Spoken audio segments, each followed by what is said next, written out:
ವ್ಯಾಖ್ಯಾಮುದ್ರಾಂ ಕರಸರಸುಜೈಃ ಪುಸ್ತಕಂ ಶಂಖಚಕ್ರೆ ಬಿಭ್ರದ್ಭಿನ್ನಸ್ಫಟಿಕರುಚಿರೆ ಪುಂಡರೀಕೆ ನಿಷಣ್ಣಃ ಅಮ್ಲಾನಶ್ರೀರಮೃತವಿಷಧೇರಂಶುಭಿಃ ಪ್ಲಾವಯನ್ ಮಾಂ ಆವಿರ್ಭೂಯಾದನಘಮಹಿಮಾ ಮಾನಸೇ ವಾಗಧೀಶಃ ಧ್ಯಾಯೇದಿಂದೀವರಾಭಂ ನಿಜಕರಕಮಲೆ ದಕ್ಷಿಣೇ ದಂಡಮಗ್ರ್ಯಂ ಸವ್ಯೇ ಪಾಶಂ ದಧಾನಂ ಜಘನತಟಗತೆ ರೂಪ್ಯಪೀಠಾಲಯಸ್ಥಂ ಕಾಂಚೀಗ್ರೈವೇಯಹಾರಾಂಗತಕಟಕಕಿರೀಟಾಂಗುಲೀಯಾಂಘ್ರಿಭೂಷಾ ಕರ್ಣಾಕಲ್ಪೋಜ್ವಲಾಂಗಂ ಯದುಕುಲತಿಲಕಂ ಕೃಷ್ಣಂ ಇಷ್ಟಾರ್ಥಸಿದ್ಧ್ಯೈ ನಮಸ್ತೆ ಪ್ರಾಣೇಶ ಪ್ರಣತವಿಭವಾಯಾವನಿಮಗಾಃ ನಮಃ ಸ್ವಾಮಿನ್ ರಾಮಪ್ರಿಯತಮಃ ಹನೂಮನ್ ಗುರುಗುಣ ನಮಸ್ತುಭ್ಯಂ ಭೀಮಪ್ರಬಲತಮಕೃಷ್ಣೇಷ್ಟಭಗವನ್ ನಮಃ ಶ್ರೀಮನ್ಮಧ್ವ ಪ್ರದಿಶ ಸುದೃಶನ್ನೋ ಜಯ ಜಯ ರಮಾಪತಿಂ ಪೂರ್ಣಗುಣಂ ಮುಕುಂದಂ ವ್ಯಾಸಂಚ ವಿಜ್ಞಾನಸಹಸ್ರಭಾನುಂ ಪೂರ್ಣಪ್ರಬೋಧಂಚ ಸುತತ್ವದೀಪಂ ಕ್ರಮಾದ್ಗುರೂಂಶ್ಚ ಪ್ರಣಮಾಮಿ ಮೂರ್ಧ್ನಾ ತಪಸ್ವಾಧ್ಯಾಯ ಶುಶ್ರೂಷಾ ಕೃಷ್ಣಪೂಜಾರತಂ ಮುನಿಂ ವಿಶ್ವೇಶಮಿಷ್ಟದಂ ವಂದೇ ಪರಿವ್ರಾಟ್ ಚಕ್ರವರ್ತಿನಂ ಸ್ವಸ್ತ್ಯಸ್ತು ಸತಾಂ ಹರಿಃ ಓಂ. ಕ್ಷೇತ್ರದೇವತೆಯಾದ ವೆಂಕಟೇಶನನ್ನ ಮನಸಾ ನಮಿಸಿ ಪೂಜ್ಯ ಶ್ರೀಪಾದರನ್ನು ಕೂಡ ನಮಿಸುತ್ತಾ ಪ್ರಾತಸ್ಮರಣೀಯರಾದಂತಹ ಯತಿಕುಲ ಚಕ್ರವರ್ತಿ ಅಂತ ಹೆಸರು ಪಡೆದು ಸಾರ್ಥಕವಾದ ಜೀವನವನ್ನು ನಮಗೆ ಆದರ್ಶವಾಗಿ ಕೊಟ್ಟು ಹೋದ ಪೇಜಾವರ ಶ್ರೀಪಾದರ ಬದುಕಿನ ಚಿತ್ರಣವನ್ನು ಒಂದಿಷ್ಟು ಅವರು ಹೇಳಿದ ಸಂದೇಶಗಳನ್ನು ಅನುಸಂಧಾನ ಮಾಡಬೇಕು ಅಂತ ಆದೇಶವನ್ನು ಪಾಲಿಸುತ್ತಾ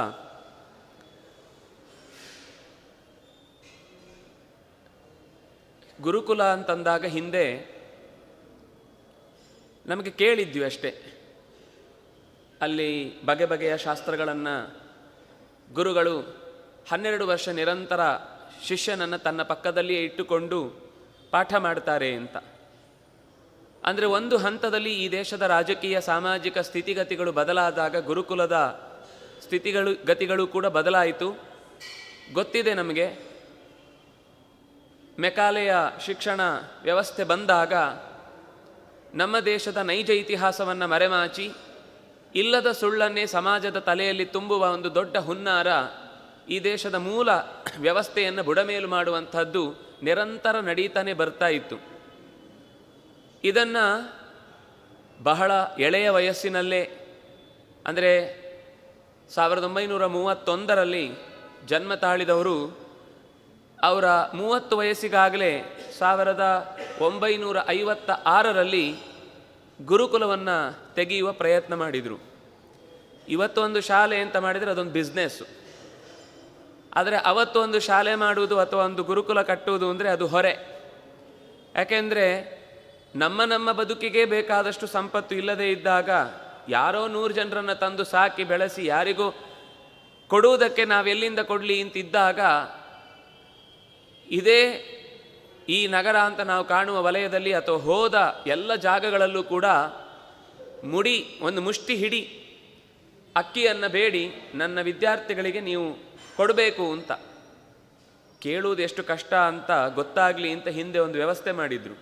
ಶ್ರಾವಣ ಶನಿವಾರ ಅಂತ ಮನೆಗಳಿಗೆ ಹೋಗಿ ಅವತ್ತು ದುಡಿದ, ಅಂದರೆ ಅಂಗಡಿಯಿಂದ ತಂದ ಅಕ್ಕಿಯನ್ನೆಲ್ಲ ನೈವೇದ್ಯ ಮಾಡಬೇಕಾದ್ದು ಭಗವಂತನಿಗೆ, ಬೇಡಿ ತಂದ ಅಕ್ಕಿಯನ್ನು ಮನೆಯಲ್ಲಿ ಬೇಯಿಸಿ ತಿನ್ನಬೇಕು ಅಂತ. ಆಗ ಬಾಗಿಲು ಮುಖಕ್ಕೆ ಹೊಡೆದಾಗೆ ಹಾಕುವ, ಬೈದು ಕಳಿಸುವ ನಾನಾ ಥರದ ಯಜಮಾನರು ಸಿಗ್ತಾರೆ ನಮಗೆ. ನಾವು ಕೊನೆಗೆ ಗೊತ್ತು ಮಾಡಿಕೊಳ್ಳುತ್ತೇವೆ, ಒಂದು 7 ಮನೆಯನ್ನು ನಾವು ನಿಮ್ಮ ಮನೆಗೆ ಬರ್ತೀವಿ, ಒಂದು ಹಿಡಿ ಅಕ್ಕಿ ಕೊಟ್ಬಿಡಿ, ಆಮೇಲೆ ನಾನು ನಿಮಗೆ ಬೇರೆ ಕಡೆ ಮೊದಲೇ ಕೊಟ್ಟು ಬಿಡ್ತೇನೆ ಅಂತ ಮಾತುಕತೆ ನಡೆಸುವಂಥದ್ದು ಕೆಲವೊಮ್ಮೆ ಇವತ್ತು ಪೇಟೆಯಲ್ಲಿ ಬಂದು ಹೋಗಿದೆ. ಆದರೆ ಅದರ ನಿಜವಾದ ಉದ್ದೇಶ ಇದ್ದದ್ದೇನು ಅಂದರೆ, ಸ್ವಾರ್ಥಕ್ಕಾಗಿ ನಾವು ಯಾವತ್ತೂ ಬೇಡಿಕೆ ಅಂತ ಮಾಡಿದಾಗ ಅದು ಅವಮಾನ ಆಗುತ್ತೆ. ಆದರೆ ಪರಾರ್ಥಕ್ಕಾಗಿ ಮಾಡಬೇಕಾದಂತಹ ಕರ್ತವ್ಯ ಅನ್ನುವ ದೃಷ್ಟಿಯಿಂದ ಗುರುಕುಲದ ಉಳಿಕೆಗೋಸ್ಕರ ಹಿಡಿ ಅನ್ನವನ್ನು ಹುಡುಗರಿಗೋಸ್ಕರ ತಂದು ಹಾಕುವ ದಿನಗಳನ್ನು ಮೊದಲಿಗೆ ಇಲ್ಲಿ ಕಲಿತ ಹಿರಿಯ ಅಧ್ಯಾಪಕರು ಇವಾಗ ಇರುವವರೆಲ್ಲ ಹೇಳಿದ್ದು ಕೇಳಿದಾಗ ಮೈ ಜುಮ್ ಅನ್ನತ್ತೆ. ಎಂಥ ಕಷ್ಟದ ಸ್ಥಿತಿಯಲ್ಲಿ ಆ ಗುರುಕುಲವನ್ನು ಕಟ್ಟಿದ್ರು ಅಂತ. ಎಷ್ಟೋ ಸಂದರ್ಭದಲ್ಲಿ ಅಂದರೆ ಈಗ ಇರುವ ವಿದ್ಯಾಪೀಠದ ವಲಯ ಆಗ ಊರಿನ ಹೊರಭಾಗ, ಮೆಜೆಸ್ಟಿಕ್ಕಿಗೆ ನಡ್ಕೊಂಡೇ ಹೋಗಬೇಕಿತ್ತು. ಲಾಸ್ಟ್ ಸ್ಟಾಪ್ ಅಂತಂದರೆ ಇದೇ ಆಶ್ರಮದ ಜಾಗ ಇತ್ತಂತೆ. ಇಲ್ಲಿಗೆ ಕೊನೆಗೆ ಒಂದು ಬಸ್ ಬಂದು ಹೋಗ್ತಿತ್ತಂತೆ, ಉಳಿದದೆಲ್ಲ ಕಾಲು ದಾರಿ. ಅಂತಹ ಜಾಗಕ್ಕೆ ಬರುವಾಗ ಉಡುಪಿಯಿಂದ ಬರಬೇಕು ಅಂದರೆ ಒಂದು ಸಾಹಸ. ಬೇರೆ ಬೇರೆ ಊರುಗಳಿಗೆ ಹೋಗಿ ಬರುವಂತಹದ್ದು ಬಹುಶಃ ಅದು ಅವರ ಗುರುಗಳದ್ದೇ ಪ್ರಭಾವ ಅಂತ ಅನಿಸುತ್ತೆ. ಯಾಕೆಂದರೆ ಅವರ ಹಿಂದೆ ಅವರಿಗೆ ಆಶ್ರಮ ಕೊಟ್ಟ ಗುರುಗಳು ವಿಶ್ವಮಾನ್ಯ ತೀರ್ಥರು ಅಂತ, ಅವರ ಹಿಂದೊಬ್ಬರು ಗುರುಗಳಿದ್ರು ವಿಶ್ವಜ್ಞ ತೀರ್ಥರು ಅಂತ. ಅವರು ಸಮಗ್ರ ಭಾರತವನ್ನು ಹಲವು ಬಾರಿ ಪಾದಯಾತ್ರೆಗಳ ಮೂಲಕ, ಯಾಕೆಂದರೆ ಆಗ ಇನ್ನೂ ಈ ಥರದ ವಾಹನದ ವ್ಯವಸ್ಥೆ ಇಲ್ಲದೇ ಇದ್ದ ಕಾಲದಲ್ಲಿ ದೇಶಾದ್ಯಂತ ಸಂಚಾರ ಮಾಡಿ ಅವರು ಮಾಡಿದಷ್ಟು ಪಾದ ಸಂಚಾರ ಯಾರೂ ಮಾಡಿಲ್ಲ ಅಂತ ಅವರಿಗೊಂದು ಕೀರ್ತಿ ಇತ್ತು. ಅವರ ಬಗ್ಗೆ ಹೇಳುವಾಗ ಒಂದು ಮಾತು ಹೇಳುವುದೇನು ಅಂತಂದರೆ, ಕೃಷ್ಣನಿಗೆ ಪೂಜೆ ಮಾಡುವಾಗ ಯಂತ್ರಕ್ಕೆ ತಾಗಿಸುವ ಹಾಗಿರಲಿಲ್ಲ. ಅಂದರೆ ನಾವೀಗ ಹಣ್ಣನ್ನು ಕತ್ತರಿಸಿ ಪಂಚಾಮೃತ ಮಾಡುವುದು ಈ ಥರ ಮಾಡ್ತೇವಲ್ವ, ಅದು ಇರಲಿಲ್ಲ. ಕಬ್ಬು ತರಬೇಕಲ್ಲ, ಕಬ್ಬು ತಂದ ಮೇಲೆ ಏನು ಮಾಡಬೇಕು, ದೇವರಿಗೆ ತಂದು ಹಾಕುವಾಗ ಕತ್ತರಿಸಿ ರಸ ತೆಗೆದೇ ಹಾಕಬೇಕಲ್ವ. ಅಂದರೆ ಅವರು ಎಂಥ ಶಕ್ತಿ ಅಂದರೆ ಕೃಷ್ಣನ ಹತ್ತಿರಕ್ಕೆ ಬಂದು ಮೇಲಿನ ಇದನ್ನು ಬಟ್ಟೆಯಲ್ಲಿ ಚೆನ್ನಾಗಿ ಒರೆಸಿ ಹಿಂಡಿ ಒಂದು ಪಾತ್ರೆಯಲ್ಲಿ, ಬೆಳ್ಳಿ ಪಾತ್ರೆಯಲ್ಲಿ ಹಾಕ್ಕೊಂಡು ಕೃಷ್ಣನಿಗೆ ಅದನ್ನು ಅಭಿಷೇಕ ಮಾಡೋರಂತೆ. ಅಂದರೆ ಅಷ್ಟು ದೇಹದಲ್ಲಿ ತಾಕತ್ತಿತ್ತು. ಮತ್ತು ಬಂದವರಿಗೆಲ್ಲ ಕೇಳಿದಷ್ಟು ಆ ಕಾಲದ ಜ್ಞಾನವನ್ನು ಉಳಿಸಬೇಕು ಅಂತ ಅನ್ನುವ ಕಾರಣಕ್ಕೆ ಸಂಭಾವನೆ ಇರ್ಬೋದು, ಅಥವಾ ಕಷ್ಟದಲ್ಲಿ ಬಂದು ಬೇಡಿದವರಿಗೆ ಸಹಾಯ ಮಾಡುವುದಿರ್ಬೋದು. ಅವರ ಪರ್ಯಾಯದ ಸಂದರ್ಭದಲ್ಲ ಎಲ್ಲ ಮತದವರು ಅವರು ಒಂದು ಸರ್ತಿ ಸಂಪ್ರದಾಯವಾದಿಗಳಿಗೆ ಸ್ವಲ್ಪ ನುಂಗಲಾರದ ತುತ್ತಾಗಿದ್ರಂತೆ. ಯಾಕೆಂದರೆ ಆ ಕಾಲದಲ್ಲಿ ಅನೇಕ ಮುಸ್ಲಿಮರು ಬಂದು ಅಲ್ಲಿ ಸೇವೆಗೆ ಅಂತ, ಅಂದರೆ ಕೃಷ್ಣನಿಗೆ ಗದ್ದೆಯಿಂದ ತಂದ ಸಾಮಗ್ರಿಗಳನ್ನೆಲ್ಲ ತಂದು ಹಾಕ್ಲಿಕ್ಕೆ ಅವರು ಬಂದಾಗ ಅವರನ್ನೆಲ್ಲ ಕರೆಸಿ ಅವರಿಗೆ ಸ್ವತಃ ತಾನೇ ನಿಂತು ಅವರಿಗೆ ಬೇಕಾದ ವ್ಯವಸ್ಥೆ ಮಾಡಿ ಹೋಗೋ ತನಕ ಆತಿಥ್ಯ ಮಾಡಿ ಕಳಿಸ್ತಿದ್ರಂತೆ. ಇವನು ಅಂದರೆ ಇವರು ನಾನು ನಿಮ್ಗೆ ಸುಮ್ಮನೆ ಹೇಳಿದ್ದು, ಈ ಥರದ ಎಲ್ಲ ಜನರ ಜೊತೆಗಿನ ಒಡನಾಟ, ಎಲ್ಲ ಪ್ರದೇಶಗಳ ಸುತ್ತಾಟ, ಎಲ್ಲ ಥರದ ಶಾಸ್ತ್ರಗಳ ಪರಿಪಾಠ, ಎಲ್ಲ ರೀತಿಯಾದಂತಹ ಜನರ ಜೊತೆಗೆ ಒಂದು ಪ್ರೀತಿಯ ಸಂಬಂಧ, ಇದು ಬಹುಶಃ ಗುರುಗಳಿಂದ ಬಂದ ಒಂದು ಪರಂಪರೆ. ಅದು ವಿಶ್ವೇಶತೀರ್ಥರಲ್ಲಿ ನಾವು ಬಹಳ ಗಾಢವಾಗಿ ಕಾಣ್ತೇವೆ. ಅಂದರೆ ಅವರ ಗುರುಗಳಿಗೆ ಆಗ ಎಲ್ಲ ಈ ಥರದ ರೇಡಿಯೋ ಆಗಲಿ, ಟಿ ವಿ ಆಗಲಿ, ಇವತ್ತು ನಾವು ಬಳಸುವ ಸಂಪರ್ಕ ಸಾಧನಗಳಾಗಲಿ ಯಾವುದೂ ಇರಲಿಲ್ಲ. ಅಂಥ ಕಾಲದಲ್ಲಿ ಇಡೀ ಅವರು ಹೋದ ಜಾಗದಲ್ಲೆಲ್ಲ ಅವರು ಬರ್ತಾರೆ ಅಂದರೆ ಜನರಿಗೊಂದು ಸಂಭ್ರಮ. ಅಷ್ಟು ಪ್ರೀತಿಯಿಂದ ಅವರನ್ನು ಕರೆಸ್ಕೊಳ್ತಾ ಇದ್ರು, ಕಳುಹಿಸಿಕೊಡುವಾಗ ಬೀಳ್ಕೊಡುವಾಗ ಹತ್ತು ಬಿಡ್ತಿದ್ರು ಅಂತ ಅವರ ಸಂಪರ್ಕದಲ್ಲಿ ಇದ್ದಂತಹ ಹಿರಿಯರೆಲ್ಲ ಹೇಳಿದ್ದು ನಾವು ಕೇಳ್ತೇವೆ. ಅಂದರೆ ಅಂತಹ ಒಂದು ವಿಶ್ವಮಾನ್ಯ ತೀರ್ಥರಂತೂ ಅವರು ದೇಶ ಸೇವೆಗೋಸ್ಕರನೇ ನಾನು ಪೀಠ ಬಿಡ್ತೇನೆ ಅಂತ ಅನ್ನುವ ಸ್ಥಿತಿಗೆ ಹೋದವರು. ಇವರಿಗೆ ಇನ್ನೂ 8 ವರ್ಷದ ಹುಡುಗ. ಅದಕ್ಕಿಂತ ಮುಂಚೆ ಶಾಲೆಗೆ ಹೋಗುವಾಗಲೇ ಮನೆಯಲ್ಲೇ ಗೊಂಬೆಗಳನ್ನು ಇಟ್ಟುಕೊಂಡು ಪೂಜೆ ಮಾಡ್ತಾ ನಾನು ಕೃಷ್ಣನಿಗೆ ಪೂಜೆ ಮಾಡ್ತೇನೆ ಅಂತ ಯಾವಾಗಲೂ ಅವರ ಆಟ ಅಂದರೆ ಪೂಜೆ ಆಟ ಅವರಿಗೆ. ಕೃಷ್ಣ ಮಠಕ್ಕೆ ಪೇಜಾವರ ಮಠ ನೀವು ಮೂಲ ನೋಡಿದರೆ ಅದು ಈಗ ಎಲ್ಲ ಸ್ವಲ್ಪ ವಾಹನ, ಈಗಲೂ ಸ್ವಲ್ಪ ಹಳ್ಳಿನೇ, ಆದರೂ ಒಂದು ಕೆರೆ ದಾಟಿ ಎರಡು ತೊರೆ ದಾಟಿ ಹೋಗಬೇಕಿತ್ತು ಆ ಜಾಗಕ್ಕೆ. ಅಲ್ಲಿಯ ಒಬ್ಬರು ಸನ್ಯಾಸಿಗಳು ಬಂದು ಇವರ ಊರಲ್ಲಿ ರಾಮಕುಂಜದಲ್ಲಿ ಬೇರೆ ಬೇರೆ ಜನರ ಜೊತೆಗೆ ಭೇಟಿಗೆ ಅಂತ ಬಂದಾಗ ಇವರ ಮನೆಗೆ ಬಂದಾಗ, ನಿನಗೇನು ಇಷ್ಟ ಅಂದಂಗೆ ಕೃಷ್ಣನ ಪೂಜೆ ಮಾಡೋದು ಇಷ್ಟ ಅಂತ ಹೇಳ್ತಿದ್ರಂತೆ. ನಾನು ನಿನಗೆ ಕೃಷ್ಣನ ಪೂಜೆ ಮಾಡಲಿಕ್ಕೆ ಕರ್ಸ್ಕೊಳ್ತೇನೆ, ಬರ್ತೀಯಾ ಅಂತ. ಅಂತ 8 ವರ್ಷದ ಹುಡುಗ ಒಪ್ಪಿಕೊಂಡಾಯಿತು. ಸಂಚಾರ ಶುರುವಾಯಿತು. ಚಕ್ರತೀರ್ಥದಲ್ಲಿ ಪಂಪೆಯ ಹನುಮನ ಮುಂದೆ, ಯಂತ್ರೋದ್ಧಾರಕ ಹನುಮನ ಮುಂದೆ ದೀಕ್ಷೆಯು ನಡೆದು ಹೋಯಿತು. ಅತ್ಯಂತ ಚುರುಕಾದ ಈ ಹುಡುಗನ ಲಕ್ಷಣವನ್ನು ನೋಡಿ ಯಾತ್ರೆಗೆ ಅಂತ ಬಂದಿದ್ದಂತಹ ವಿದ್ಯಾಮಾನ್ಯರು ಅವನ ಕಣ್ಣಿನಲ್ಲೇ ಇದ್ದ ಬೆಳಕನ್ನು ನೋಡಿ ಇವರಿಗೆ ಸರಿಯಾಗಿ ಶಿಕ್ಷಣ ಕೊಡಬೇಕು ಅಂತ ಯೋಚನೆ ಮಾಡಿ ಬಾರ್ಕೂರಿಗೆ ತಮ್ಮ ಭಂಡಾರಕೇರಿ ಮಠಕ್ಕೆ ಕರ್ಕೊಂಡು ಹೋದ್ರಂತೆ. ಅಂದರೆ ವಿಶ್ವಮಾನ್ಯರು ಆಗ ಜವಾಬ್ದಾರಿ ಎಲ್ಲ ಆ ಹುಡುಗನಿಗೆ ಕೊಟ್ಟು ಹೋಗಿದ್ದಾರೆ. ಪೂಜೆ ಅನ್ನೋದೇ ಕಲ್ತು ಮಾಡಬೇಕಾದ ಸ್ಥಿತಿ. ಯಾಕೆಂದರೆ ನಿಮಗೆ ಗೊತ್ತಿರ್ಬೋದು, ಅವರಿಗೆ ಸಿಕ್ಕಿದ್ದೇ ಪರ್ಯಾಯದ ಸಂದರ್ಭದಲ್ಲೇ. ಕೃಷ್ಣನಿಗೆ ಪೂಜೆ ಮಾಡುವುದು ಅಂದರೆ ಒಂದು ಹರಸಾಹಸ. ಚೆನ್ನಾಗಿ ಲಟ್ಟ ದೇಹ ಇದ್ದವನಿಗೂ ಕೂಡ ಮೈ ಬಿದ್ದೋಗ್ಬಿಡುತ್ತೆ. ಅಲ್ಲಿ 14 ಪ್ರಧಾನವಾದ ಪೂಜೆಗಳು, ಆ ಪೂಜೆಯನ್ನು ನಡೆಸುವುದಕ್ಕೆ ಬೇಕಾದಿರುವ ಕಟ್ಟುನಿಟ್ಟಾದ ಕ್ರಮಗಳು, ನಾವು ಯಾವುದು ಇಲ್ಲೆಲ್ಲ ನಾವೇ ಮಾಡುವಂತಹ ಅನುಷ್ಠಾನಗಳೇ ದೊಡ್ಡದು ಅಂತ ಅಂದ್ಕೊಂಡ್ರೆ, ಒಂದು ದಿವಸ ಕೃಷ್ಣ ಮಠದ ಹೊರಭಾಗದಲ್ಲಿ ಒಳಗೆ ಏನೇನು ನಡೆಯುತ್ತೆ ಅಂತ ನೋಡಿದರೆ ಗೊತ್ತಾಗುತ್ತೆ ಅದು ಎಷ್ಟು ಕಷ್ಟ ಇದೆ ಅಂತ. ಅಷ್ಟೂ ಕೆಲಸಗಳನ್ನು ಇಷ್ಟಪಟ್ಟು ಮಾಡುವ ಈ ಹುಡುಗನ ನಡೆಯನ್ನು ನೋಡಿ ಶಿಕ್ಷಣಕ್ಕೆ ನಾನು ಇವನನ್ನು ಕರ್ಕೊಂಡು ಹೋಗ್ತೇನೆ ಅಂತ ಹೇಳಿ ಅಲ್ಲಿಯ ಹಿರಿಯ ಗುರುಗಳನ್ನು ಒಪ್ಪಿಸಿಕೊಂಡು ಕರ್ಕೊಂಡು ಹೋದರು. ವಿದ್ಯಾಮಾನ್ಯರು ವಿಬುಧ ಪ್ರಿಯರ ಹತ್ತಿರ ದೀಕ್ಷೆಯನ್ನು ಪಡೆದವರು, ಅಲ್ಲೇ ಶಿಕ್ಷಣವನ್ನು ಪಡೆದವರು.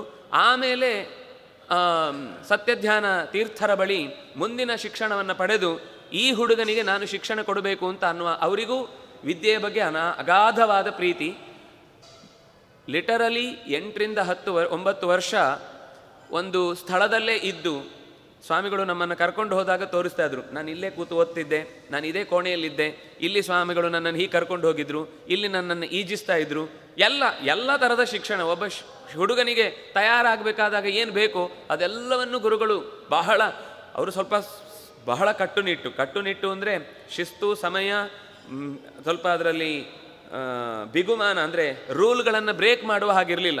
ಅಷ್ಟು ಕಟ್ಟುನಿಟ್ಟಾದ ಸ್ಥಿತಿಯಲ್ಲೂ ಕೂಡ ಹುಡುಗನ ಮೇಲೆ ಅತ್ಯಂತ ಪ್ರೀತಿ ಇದ್ದದ್ರಿಂದ ಎಲ್ಲ ಶಿಕ್ಷಣ ಚೆನ್ನಾಗಿ ನಡೆಯಿತು. ಸುಮಾರು 20 ವರ್ಷ ಆಗುವಾಗ ಒಂದು ದೊಡ್ಡ ತತ್ವಜ್ಞಾನ ಸಮ್ಮೇಳನ ನಡೀಲಿಕ್ಕಿತ್ತು. ಆ ತತ್ವಜ್ಞಾನ ಸಮ್ಮೇಳನದಲ್ಲಿ ಅಧ್ಯಕ್ಷರಾಗಿ ಕೂಡಬೇಕಾದ ವಿದ್ವಾಂಸರಿಗೆ ಅನಿವಾರ್ಯ ಕಾರಣದಿಂದ ಬರಲಿಕ್ಕಾಗಲಿಲ್ಲ. ಮೈಸೂರು ಅರಮನೆಯ ರಾಜರು ಅದರ ನೇತೃತ್ವವನ್ನು ವಹಿಸಿದ್ರು. ಅಂಥ ಸಂದರ್ಭದಲ್ಲಿ ಏನು ಮಾಡೋದು ಅಂತಾದಾಗ ಇವರು ಅಲ್ಲಿಗೆ ತತ್ವಜ್ಞಾನ ಸಮ್ಮೇಳನಗಳಿಗೆಲ್ಲ ಹೋಗೋದು ಒಂದು ಸಹಜವಾಗಿ ಪೀಠಾಧಿಪತಿಗಳನ್ನು ಕರೆಯುವುದು ಇತ್ತೇ ಇತ್ತು.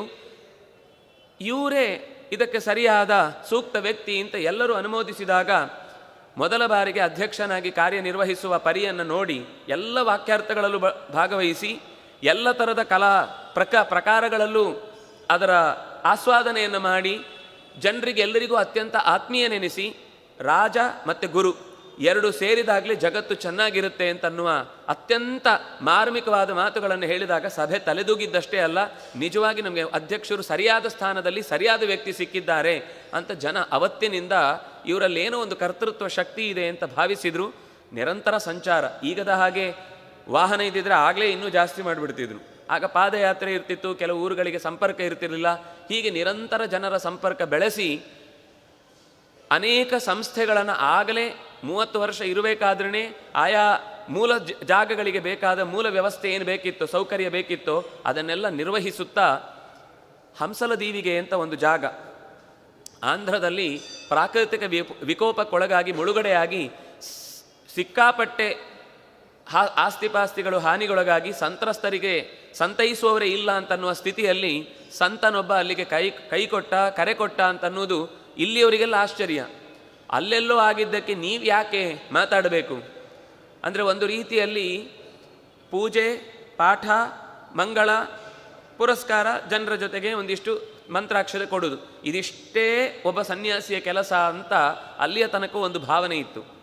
ಆದರೆ ಇದೇ ಚೌಕಟ್ಟಿನ ಒಳಗೆ ಇದ್ದುಕೊಂಡು ಧರ್ಮವನ್ನು ಬಿಡದೆ, ಅನುಷ್ಠಾನವನ್ನು ತಡೆಗೊಳಿಸದೆ ಜಗತ್ತಿನ ಎಲ್ಲ ಕರ್ತವ್ಯಗಳಲ್ಲೂ ತಾವು ಭಾಗವಹಿಸಬಹುದು ಅಂತ ತೋರಿಸುವ ಒಂದು ಮುತ್ಸದ್ದಿತನವನ್ನು ವ್ಯಕ್ತಪಡಿಸಿದ್ದು ಅಂತಂದರೆ ಅದು ಶ್ರೀಪಾದರು ಅಂತ ಹೇಳುವಾಗ ಇದು ಯಾರೂ ಕೂಡ ಅಲ್ಲ ಅಂತ ಹೇಳಲಿಕ್ಕೆ ಧೈರ್ಯ ತೋರಿಸೋದು ಸಾಧ್ಯ ಇಲ್ಲ. ಅಲ್ಲಿಗೆ ಹಂಸಲದೀವಿಗೆಗೆ ಸಂಪಾದನೆ ಆಗಬೇಕಲ್ಲ, ಒಂದಿಷ್ಟು ಅಗತ್ಯವನ್ನು ಪೂರೈಸಲಿಕ್ಕೆ ಸಂಪತ್ತು ಬೇಕಲ್ವ. ಅದಕ್ಕೋಸ್ಕರ ಬೆಂಗಳೂರಿನ ಮಾರ್ಕೆಟಿನ ಎಲ್ಲ ಅಂಗಡಿಗಳ ಮುಂಗಟ್ಟುಗಳು, ಯಾಕೆಂದರೆ ಸಾಮಾನ್ಯ ಜನರ ಹತ್ರ ಹೋದರೆ ಅವ್ರ ಹತ್ರವೇ ಇರಲ್ಲ. ಅದಕ್ಕೋಸ್ಕರ ವ್ಯಾಪಾರಿಗಳ ಹತ್ರ ಹೋದರೆ ಸಂಪತ್ತು ಸಿಕ್ಕೀತು ಅಂತ ಭಾವಿಸಿ ಅಲ್ಲೆಲ್ಲ ಕಡೆ ಪ್ರದಕ್ಷಿಣೆ ಹಾಕಿದರು. ಪ್ರದಕ್ಷಿಣೆ ಹಾಕಿ ಜನರ ಹತ್ರ ಎಲ್ಲ ಕೇಳುವಾಗ ಕೆಲವೆಲ್ಲ ಕುಹಕ ಪ್ರಶ್ನೆಗಳು ಬಂದೇ ಬರ್ತವೆ. ಅಲ್ಲೆಲ್ಲೋ ಆದ ಸಮಸ್ಯೆಗೆ ನೀವ್ಯಾಕ್ರಿ ಇಲ್ಲಿ ಅಳ್ತಾ ಇದ್ದೀರಿ, ಅದು ಅವ್ರ ಸಮಸ್ಯೆ, ಅವರೇನೋ ಮಾಡ್ಕೋತಾರೆ ಅಂತ. ಆಗ ಸ್ವಾಮಿಗಳು ಹೇಳಿದ ಮಾತು ಅಂದರೆ, ಆಗಲೇ ಎಷ್ಟು ಪಕ್ವವಾಗಿತ್ತು ಮನಸ್ಸು, ಮತ್ತು ಯಾವುದೇ ಒಂದು ವಿಷಯವನ್ನು ತಕ್ಷಣ ದೃಷ್ಟಾಂತದ ಮೂಲಕ ಅದನ್ನು ತಿಳಿಯಪಡಿಸುವ ರೀತಿ, ಕಬ್ಬಿಣದ ಕಡಲೆ ಅಂತನ್ನುವ ರೀತಿಯ ಪ್ರಶ್ನೆಗೂ ಕೂಡ ಸಿಪ್ಪೆ ಸುಲಿದ ಬಾಳೆಹಣ್ಣಿನ ರೀತಿಯ ಉತ್ತರ ಅಂತನ್ನೋದು ಅವರಿಗೆ ಇದ್ದ ಒಂದು ಸಹಜವಾದ ಜೈವಿಕವಾದ ಶಕ್ತಿ, ಅದು ಜೀವದಲ್ಲೇ ಇದ್ದ ಶಕ್ತಿ. ಅವರು ಹೇಳಿದರು, ಕಾಲಿಗೆ ಮುಳ್ಳು ಚುಚ್ಚಿದ್ರೆ ಕೈ ಓಡಿ ಬರುತ್ತೋ ಇಲ್ವೋ, ಕಣ್ಣೀರು ಹಾಕಿತ್ತೋ ಇಲ್ವೋ, ಮೈಯೆಲ್ಲ ಒಂದು ಸರ್ತಿ ಅದರ ನೋವಿಗೆ ಒದ್ದಾಡುತ್ತೋ ಇಲ್ವೋ, ಯಾಕೆ ಕಣ್ಣು ನೀರು ಹಾಕಬೇಕು, ಯಾಕೆ ಕೈ ಹೋಗಿ ಮುಳ್ಳು ತೆಗಿಬೇಕು? ಕಾಲಿಗಾಗಿದ್ದು ಬೇಕಾಗಿಲ್ಲ ಅಂತ ಕೈ ಬಿಡ್ಬೋದಿತ್ತಲ್ವ, ಬಿಡುವುದಿಲ್ಲ ಅಲ್ವಾ? ಹಾಗೆ ಈ ದೇಶ ಅನ್ನೋದು ಒಂದು ದೇಹ ಇದ್ದ ಹಾಗೆ. ಈ ದೇಹದ ಪ್ರತಿಯೊಂದು ಪ್ರಜೆಗಳು ಒಂದೊಂದು ಭಾಗದ ಜನ, ಒಂದು ದೇಶದ ಅಂಗ. ಆ ದೇಶದ ಅಂಗ, ದೇಹದ ಅಂಗ ಒಂದು ಕಡೆಗೆ ಅಂಗಕ್ಕೆ ಊನತೆ ಉಂಟಾದಾಗ ಆ ನ್ಯೂನತೆಯನ್ನು ಪರಿಹರಿಸುವುದು, ಪ್ರತಿಯೊಂದು ಇನ್ನೊಂದು ಅಂಗಕ್ಕೆ ಸಾಧ್ಯವಿದ್ದಷ್ಟು ಅದಕ್ಕೆ ಸಪೋರ್ಟ್ ಮಾಡೋದು ಕರ್ತವ್ಯ. ನಾವು ಇಲ್ಲಿ ನಾಳೆ ತೊಂದರೆಗೊಳಗಾದಾಗ ನಮ್ಗೆ ಯಾರಾದರೂ ಸಹಾಯಕ್ಕೆ ಬರಲಿ ಅಂತ ನಾವು ನಿರೀಕ್ಷಿಸ್ತೇವೋ ಇಲ್ವೋ? ಅದೇ ರೀತಿ ನಿರೀಕ್ಷಿಸುವ ಚಾಚಿತ ಕೈಗಳಿಗೆ ಸಹಾಯ ಹಸ್ತ ಚಾಚುವುದು ನಮ್ಮ ನಿಜವಾದ ಕರ್ತವ್ಯ. ಇದೇ ನಾವು ನಿಜವಾಗಿ ಭಗವಂತನಿಗೆ ಅರ್ಪಿಸಬೇಕಾದ ಪೂಜೆಯ ರೀತಿ ಅಂತ ಮೊದಲ ಬಾರಿಗೆ ದೇವರ ಕೋಣೆಯೊಳಗೆ ಇರುವ ಪೂಜೆ ಅದು ಸಮಾಜದಲ್ಲೂ ನಡೆಸಲಿಕ್ಕೆ ಸಾಧ್ಯ ಇದೆ ಅಂತ ತೋರಿಸಿಕೊಟ್ಟಂತಹ ಧೀಮಂತಿಕೆ ಅಷ್ಟು ಚಿಕ್ಕ ವಯಸ್ಸಿನಲ್ಲೇ ಇತ್ತು. ಅಂದರೆ ಆ ರೀತಿ ಒಂದು ತನ್ನ ಜೀವನವನ್ನು ಪಣಕ್ಕಿಟ್ಟು ಜೀವನದ ಕೊನೆಯ ಕ್ಷಣದ ತನಕವೂ ಕೂಡ ಜೋಳಿಗೆ ಹೊತ್ತದ್ದು ಮುಂದಿನ ಪೀಳಿಗೆಗಾಗಿ ಅನ್ನೋದನ್ನು ಅವರ ಜೀವನದಲ್ಲಿ ಸಾಧಿಸಿ ತೋರಿಸಿದರು. ನಮಗೆ ಅವರ ಜೊತೆಗೆ ಎಷ್ಟೋ ಜನ ಆಕ್ಷೇಪ ಮಾಡ್ತಾ ಇದ್ರು, ಸ್ವಾಮಿಗಳು ಸುಮ್ಮನೆ ರಾಜಕೀಯ ಮಾಡ್ತಾರೆ, ಒಂದಿಷ್ಟು ಪೇಪರ್ನಲ್ಲಿ ಸ್ಟೇಟ್ಮೆಂಟ್ ಕೊಟ್ಟು ಎಡವಟ್ಟು ಮಾಡಿ ಬೇಡವಾದ ಮಾತುಗಳನ್ನಾಡಿ ಸುಮ್ಮನೆ ಸಮಸ್ಯೆಯನ್ನು ತಾವೇ ಮೈ ಮೇಲೆ ಎಳ್ಕೊಳ್ತಾರೆ ಅಂತ. ಎಷ್ಟೋ ಸರ್ತಿ ನಮಗೆ ಜನರ ಮಾತು ಕೇಳಿದಾಗ ನಮಗೂ ಕೆಲವೊಂದು ಸರ್ತಿ ಹಾಗೆ ಅನ್ನಿಸ್ತಿತ್ತು ಕೂಡ. ಆದರೆ ಯಾವಾಗ ಅವರ ಜೊತೆಗೆ 2 ವರ್ಷ ಓಡಾಡುವ ಪ್ರಸಂಗ ಬಂತೋ ಆವಾಗ ಅವರ ನಿಜವಾದ ಮುಖ ನಮಗೆ ಹೆಚ್ಚು ಪರಿಚಯ ಆಯಿತು. ಅಂದರೆ ಹೊರಗಿನಿಂದ ಮಾತುಗಳು ಬಹಳ ಬೇಗ ಒಳಕ್ಕೆ ತಾಗ್ತವೆ, ಆದರೆ ಅಲ್ಲಿ ಹೋದ ಮೇಲೆ ಗೊತ್ತಾಗುತ್ತೆ ಆ ಪರಿಸ್ಥಿತಿ ಏನಿರುತ್ತೆ ಅಂತ. ನಮಗೆ ದೇಶ ಸುತ್ತು ಕೋಶ ಓದು ಅಂತ ಗಾದೆ ಕೇಳಿ ಗೊತ್ತಿತ್ತಷ್ಟೇ ಹೊರತು ಅದನ್ನು ಅನುಭವಿಸಿ ಗೊತ್ತಿರಲಿಲ್ಲ. ಆದರೆ ಗುರುಗಳು ಸಂಚಾರದ ಸಂದರ್ಭದಲ್ಲಿ 1 ದಿವಸ ಪಾಠ, 1 ದಿವಸ ಉಪನ್ಯಾಸ ಬಿಟ್ಟವರಲ್ಲ. ಪೂಜೆ, ಜಪ, ಅನುಷ್ಠಾನ, ಪಾಠ, ಪ್ರವಚನ ಇದಿಷ್ಟು ಅವರ ನಿತ್ಯದ ಉಸಿರು. ಇದರ ಜೊತೆಗೆ ಉಳಿದದ್ದೆಲ್ಲ. ನಾವಾದರೆ ಏನಾದರೂ ದೊಡ್ಡ ಕೆಲಸ ಇದ್ದರೆ ಇವತ್ತಿದ್ದು ಸ್ವಲ್ಪ ಲೋಪ ಮಾಡೋಣ ಅಂತ, ಊಟ ಲೋಪ ಮಾಡೋದಿಲ್ಲ. ಬೇರೆ ಯಾವುದಾದ್ರೂ ಕಾರ್ಯಕ್ರಮ ಇದ್ದರೆ ಇವತ್ತು ಪಾಠ ಬೇಡ, ಇವತ್ತು ವಿಶೇಷ ಯಾರೋ ಶಿಷ್ಟಾಗಮನೆ ಅನಧ್ಯಾಯ ಅಂತ ನಮಗೆ ಬೇಕಾದಷ್ಟು ಕಾರಣಗಳು ಸಿಗ್ತವೆ, ತಕ್ಷಣ ಒಂದನ್ನು ಸ್ಕಿಪ್ ಮಾಡ್ತೇವೆ. ಎಷ್ಟು ರಾತ್ರಿ ಆದರೂ ಎಷ್ಟು ಹೊತ್ತಾದರೂ ತನ್ನ ನಿತ್ಯದ ಕೆಲಸ ಅಂತ ಒಂದಿಷ್ಟು ಇಟ್ಟುಕೊಂಡದ್ದನ್ನು ಮುಗಿಸದೆ ಹಾಸಿಗೆಗೆ ಹೊರಗುವುದು ಅವರ ಜಾಯಮಾನದಲ್ಲಿರಲಿಲ್ಲ. ನಮಗೆ ಆಮೇಲೆ ಈ ರಾಜಕೀಯದ ವ್ಯವಸ್ಥೆಯಲ್ಲಿ ಯಾಕೆ ಇವರು ಇದ್ದಾರೆ ಅಂತ ಮೊನ್ನೆ ಯಾರೋ ಒಬ್ಬರು ಹೇಳುತ್ತಿದ್ರು. ನಮಗೆ ಈಗ ಅರ್ಥ ಆಯಿತು ಅವರು ಎಷ್ಟು ದೊಡ್ಡ VIP ಆಗಿದ್ರು ಅಂತ. ಅವರನ್ನು ಕರ್ಕೊಂಡು ಬರುವ ಸಂದರ್ಭದಲ್ಲಿ ಎಷ್ಟೋ ಜನಕ್ಕೆ ದರ್ಶನವೇ ಆಗಲಿಲ್ಲ, ಎಷ್ಟೋ ಜನ ಬೇಸರ ಪಟ್ಕೊಂಡು ಹೋದರು. ಯಾವಾಗಲೂ ಸುಲಭದಲ್ಲಿ ಕೇಳಿದ ತಕ್ಷಣ ದಿನ ಕೊಟ್ಟು ಇಲ್ಲಿಗೆ ಬರ್ತೇನೆ ಅಲ್ಲಿ ಸಿಗ್ತೇನೆ ಅಂತ ಹೇಳುವಂತಹ ವ್ಯಕ್ತಿ ನಮಗೆ ತನ್ನ ದೊಡ್ಡತನವನ್ನು ಕಮ್ಮಿ ಮಾಡಿಕೊಂಡು ನಾವು ಸಿಗುವ ಜಾಗಕ್ಕೆ ಓಡಿ ಬಂದು ಸಿಗ್ತಾ ಇದ್ದದ್ದು ಅಂತ ಅನ್ನೋದು ಅರ್ಥ ಆಗಿದ್ದು ಅವತ್ತು. ಯಾಕೆಂದರೆ ಅವತ್ತು ಹುಡುಕಿ ಹತ್ತಿರಕ್ಕೆ ಹೋಗಿ ನೋಡಬೇಕು ಅಂತಂದರೂ ಸಾಗಲಿಕ್ಕಾಗದಷ್ಟು ವ್ಯವಸ್ಥೆಯ ಮಧ್ಯದಲ್ಲಿ ಅವರಿಗೆ ಗೌರವ ಸಿಕ್ಕಿತು. ಇನ್ನೂ ಒಂದು ವಿಚಿತ್ರವನ್ನು ಒಬ್ಬರು ಹೇಳಿದ್ದಿತ್ತು. ಏನು ಅಂದರೆ, ಇಲ್ಲಿಯ ತನಕ ಈ ದೇಶದಲ್ಲಿ ಯಾವ ರಾಜಕಾರಣಿಗಾಗಲಿ ಅಥವಾ ಯಾವುದೇ ಒಬ್ಬ ಮಹಾತ್ಮನಿಗಾಗಲಿ 2 ಸರ್ತಿ ಸರ್ಕಾರಿ ಗೌರವ ಸಿಗಲಿಲ್ಲ ಅಂತ. ಉಡುಪಿಯಲ್ಲಿ 1 ಸರ್ತಿ ಅಜ್ಜರ ಕಾಡಿನಲ್ಲಿ ನಡೆಸಿದಂಥದ್ರಲ್ಲಿ 1 ಸರ್ತಿ ಸರ್ಕಾರಿ ಗೌರವ ಪೂರ್ತಿ ಒಂದೂ ಬಿಡದೆ ನಡೆದದ್ದೆಲ್ಲ ಮಾಡಿ ಆದಮೇಲೆ ಮತ್ತೆ ಇಲ್ಲಿಗೆ ಕರೆಸಿ ಇಲ್ಲಿ ಯಥಾ ಪ್ರಕಾರ ಮತ್ತೊಮ್ಮೆ ವಿದ್ಯಾಪೀಠದ ವಲಯದಲ್ಲೇ ರಾಜಗೌರವ ಸಿಕ್ಕಿ ಒಂದು ನಿಜವಾಗಿ ಅವರ ಮಾಹಾತ್ಮ್ಯ ಏನು ಅಂತ ಅನ್ನೋದನ್ನು ಅಲ್ಲೇ ತೋರಿಸಿಕೊಟ್ರು. ಇನ್ನೊಬ್ಬರು ಬಹಳ ಅಂದರೆ ಅವರ ಬದುಕು ಮತ್ತು ಅವರ ಸಾವು ಎರಡೂ ಒಂದೇ ರೀತಿ ಇತ್ತು ಅಂತ. ಬದುಕಿನುದ್ದಕ್ಕೂ ಬರೀ ತಿರುಗಾಡಿದ್ದು, ಅವರ ದೇಹವೂ ಕೂಡ ಆ ಅಭ್ಯಾಸ ಹಾಗೆ ಇತ್ತು ಅನ್ನೋದಕ್ಕೆ ಪೇಜಾವರ ಮೂಲ ಮಠದಲ್ಲಿ ದರ್ಶನಕ್ಕೆ ಬಹಳ ಜನ ಬಂದು ಮುಗಿದು ಹೋದ್ಮೇಲೆ ಅಲ್ಲಿಂದ ಅಜ್ಜರ ಕಾಡು, ಅಲ್ಲಿಂದ ಮತ್ತೆ ನ್ಯಾಷನಲ್ ಕಾಲೇಜಿಂದ ಇಲ್ಲಿಗೆ ಇಡೀ ದಿವಸ ಸುತ್ತಾಡಿ ಎಷ್ಟು ಜನರಿಗೆ ದರ್ಶನ ಸಿಕ್ತು, ಎಷ್ಟು ಜನರಿಗೆ ಅವರ ಕೊನೆಯ ಅಪೇಕ್ಷೆಯನ್ನು ಈಡೇರಿಸುವಂತಹ ಅವಕಾಶ ಸಿಕ್ತು, ನೋಡಬೇಕು ಒಮ್ಮೆ ಅಂತ ಅನ್ನೋ ಆಸೆ ಒದಗಿತು. ಎಷ್ಟೋ ಸರ್ತಿ ಒಂದು ಕಡೆಗೆ ಅಲ್ಲಿಗೆ ಹೋದರೆ ಉಂಟಷ್ಟೇ, ಅಲ್ಲಿದ್ದವರಿಗೆ ಅಲ್ಲಿ ಸಿಕ್ತು, ಇಲ್ಲಿದ್ದವರಿಗೆ ಇಲ್ಲಿ ಸಿಕ್ತು. ಹೀಗೆ ಆ ಕೊನೆಯ ಭೌತಿಕವಾದ ದೇಹವನ್ನು ಬಿಡುವ ಸಂದರ್ಭದಲ್ಲೂ ಕೂಡ ಪ್ರಯಾಣವೇ ಮುಗಿಸಿ ಕೊನೆಗೆ ಬಂದು ಈಗ ಒಂದು ಸ್ಥಾನ ಅಂತ ಅಲ್ಲಿ ತನಕ ರೆಸ್ಟ್ ತಗೊಂಡದ್ದು ಅವರಿಗೆ ಅಭ್ಯಾಸವಿಲ್ಲ. 80 ವರ್ಷದ ಜೀವನದಲ್ಲಿ 8 ನಿಮಿಷ ಒಂದು ಕಡೆ ಕೂತವರಲ್ಲ ಅವರು. ಅಂಥದ್ರಲ್ಲಿ 8-10 ದಿವಸ ಆಸ್ಪತ್ರೆಯಲ್ಲಿ ಹೇಗಿತ್ತೋ ಆ ಜೀವ ಗೊತ್ತಿಲ್ಲ. ಸಾಧನೆ ಮಾಡ್ತಾ ಇತ್ತು ಅಂತ ನಾವು ಖಂಡಿತ ಅಂದ್ಕೊಳ್ಳೇಬೇಕು. ಆದರೆ ಹೊರಡುವಾಗ ಅದರ ಮುಕ್ತಾಯದ ಕಾಲವೂ ಕೂಡ ಪ್ರಯಾಣದಲ್ಲೇ ಮುಗಿಯಿತು ಅನ್ನುವ ಮೂಲಕ ಅವರ ಬದುಕು ಕೊನೆಯ ತನಕವೂ ಅನುಗ್ರಹಕ್ಕೋಸ್ಕರವೇ ಓಡಾಡಿದ್ದು ಅಂತ ಅನ್ನೋದನ್ನು ನಮಗೆ ಸೂಚಿಸುವಂತೆ ಆ ದಿನದ ಕೊನೆಯ ಘಟನೆಗಳು ನಮ್ಮ ಕಣ್ಣ ಮುಂದೆ ಸುಮ್ಮನೆ ಒಂದು ಸರ್ತಿ ಗ್ಲ್ಯಾನ್ಸ್ ಮಾಡಿದರೆ ಅರ್ಥ ಆಗುವ ಸಂಗತಿ. ಪವಾಡಗಳು ಅಂತ ನಾನು ಹೇಳಲಿಕ್ಕೆ ಹೋಗೋದಿಲ್ಲ, ಯಾಕೆಂದರೆ ಪವಾಡ ಅಂದರೆ ಕಣ್ಣು ಕಟ್ಟು ಅನ್ನುವ ಅರ್ಥದಲ್ಲಿ ಶಬ್ದ ಇರುವುದು ನಾವು ಡಿಕ್ಷನರಿ ತೆಗೆದು ನೋಡಿದರೆ.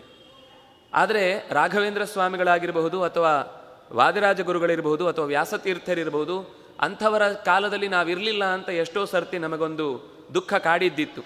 ಯಾರೋ ಒಬ್ಬ ಸಾಮಾನ್ಯರಲ್ಲಿ ಸಾಮಾನ್ಯ ಒಬ್ಬ ಹೇಳಿದ ಮಾತು, ಸುಮಾರು 700 ವರ್ಷಗಳ ಹಿಂದೆ ಮಾಘ ಶುದ್ಧ ನವಮಿಯಂದು ಆಚಾರ್ಯರು ಜಾಗವನ್ನು ಬಿಟ್ಟು ಬದರಿಗೆ ಹೋದ್ರಲ್ವ, ಅವತ್ತಿ ಹೇಗೆ ಅನ್ನಿಸಿತ್ತೋ ಜನಕ್ಕೆ ಇವತ್ತು ಹಾಗೆ ಅನ್ನಿಸ್ತಾ ಇದೆ ಅಂತ ಒಬ್ಬರು ಉದ್ಗಾರ ತೆಗೆದು ಹೇಳಿದರು. ಅಂಥ ಒಬ್ಬ ದೊಡ್ಡ ವ್ಯಕ್ತಿಯನ್ನೇ ನಾವು ಕಳ್ಕೊಂಡ್ವಿ ಅಂತ ನನಗೆ ಭಾವನೆ ಬರ್ತಾ ಇದೆ. ಅವರು ಏನೋ ಶಾಸ್ತ್ರಪಾಠ ಅವ್ರ ಹತ್ರ ಕೇಳಿ ಓದಿ ಓಡಾಡಿದವರಲ್ಲ, ಅವರನ್ನು ದೂರದಿಂದಲೇ ನೋಡಿ ಅವರ ಚರ್ಯೆಯನ್ನು ಗಮನಿಸಿ ಲೋಕದ ಅವರ ಸಂಚಾರವನ್ನು ಗಮನಿಸಿ ಹೇಳಿದ ಮಾತು. ಅಂದರೆ ಅವರ ಹತ್ತಿರ ಇದ್ದವರಿಗೆ ಇನ್ನೆಷ್ಟು ಅನ್ನಿಸಿರ್ಬೋದು, ಇನ್ನೆಷ್ಟು ಕಳ್ಕೊಂಡಿದ್ದೇನೆ ಅಂತ ಭಾವ ಇರಬಹುದು. ಆದರೆ ಹತ್ತಿರದಲ್ಲಿದ್ದರೆ ಈ ದೀಪದ ಕಡೆಗೆ ಕತ್ತಲೆ ಅಂತ ಅನ್ನುವ ಹಾಗೆ ಗೊತ್ತಿಲ್ಲದೆ ಇರುವವರು ಇರ್ತಾರೆ, ಎಲ್ಲ ಕಾಲದಲ್ಲೂ ಎಲ್ಲ ಥರದವರು ಇರ್ತಾರೆ. ಆದರೆ ಬಹಳ ಜನಕ್ಕೆ ಅನ್ನಿಸಿದ್ದೇನು ಅಂತಂದರೆ, ನಾವು ವಾದರಾಜರನ್ನು ನೋಡಲಿಲ್ಲ, ವ್ಯಾಸರಾಯರನ್ನು ನೋಡಲಿಲ್ಲ, ರಾಘವೇಂದ್ರ ಸ್ವಾಮಿಗಳನ್ನು ನೋಡಲಿಲ್ಲ ಅನ್ನುವ ದುಃಖ ಖಂಡಿತ ನಮಗಿಲ್ಲ, ಯಾಕೆಂದರೆ ನಾವು ಪೇಜಾವರ ಶ್ರೀಪಾದರನ್ನು ನೋಡಿದ್ದೇವೆ ಅಂತ.